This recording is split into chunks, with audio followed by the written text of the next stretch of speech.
Let's bring in legal expert on this. Vinoo Varghese joins us, as a white-collar criminal defense attorney and former prosecutor, Harvard Law visiting faculty. Welcome. You know, we've talked about this case a lot on and off, and now we're back to on because it's developed in the second part, the defense. It's like the battle of the crash experts. Like the other day we were talking about how the prosecution had its own crash expert. So now the defense brings up an expert, okay?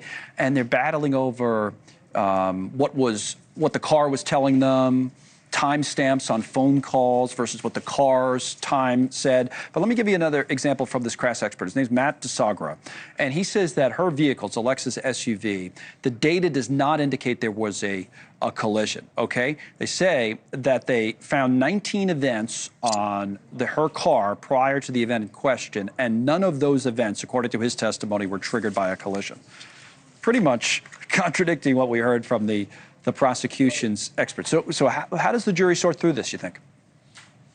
Well, as a defense attorney, you want to argue that the tie goes to the defense, right? So if you have the prosecution's expert, you know, who's being paid either by the state or works for the state, and then you have the defense expert who's being paid, the defense can simply argue, look, disregard both of them, right? Or make it a tie. If you make it a tie, that means there's reasonable doubt. That means the prosecution hasn't proven its case. And look, that evidence, assuming it can't be refuted much by the defense, by the prosecution, is good stuff. And I think that, you know, in this case, one of the problems with the case is that there seems to be a lack of physical evidence other than the dent to her car. So with the lack of evidence, you know, the defense is going to hammer home reasonable doubt, reasonable doubt, reasonable doubt. And then on top of that, when you add in all the conspiracy and the fun stuff that has been put out there in the media about this case. Yeah, not only lack of evidence, but just sloppy evidence collection, which we saw. We heard all about the first trial. This guy Proctor, the state trooper who was just a mess, has actually been fired.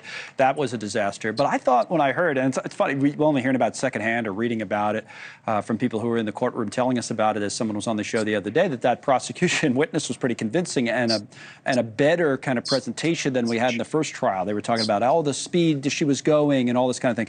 But this guy DeSagra says today, on the previous report submitted, quote, he doesn't do the math. He lays out that there was a 19.2 second difference, but when we apply that 20 seconds to the event, then John O'Keefe's interaction window becomes positive 6 seconds. In other words, when they're saying, oh, there's no time for this, or this had to happen at the exact time, to your point, this guy, he's trying to throw that into question. So again, bringing up in the jurors' minds, well, maybe it wasn't as exact as the other guy said.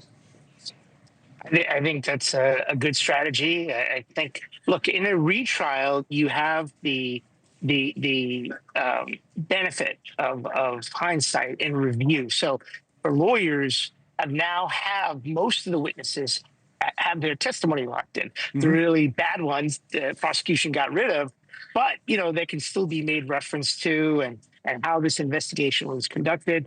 Why didn't it investigate the people in the house? I mean, there's a lot of good stuff for the defense to work with. And I think that the problem is you have a city like Boston with its police force and as a defense attorney, this is one of those cases where you're like, wow, I wish I had these kind of facts, right? Right. And, but as a defense attorney, do you try to construct like a story? Sometimes I hear people say that.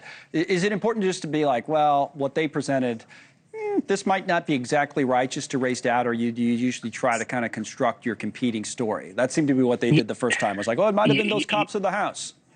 Yeah, you need something, because the presumption of innocence is only true in theory, not in practice. Because no matter how many times the jury is instructed, hey, don't draw any inference against the defendant for not testifying, they're all thinking, well, if she's innocent, why doesn't she come out and just talk, right? And like, it takes the most discerning, like the most, you know, true to the Constitution kind of juror to say, no, there's no burden on the defendant. That's funny.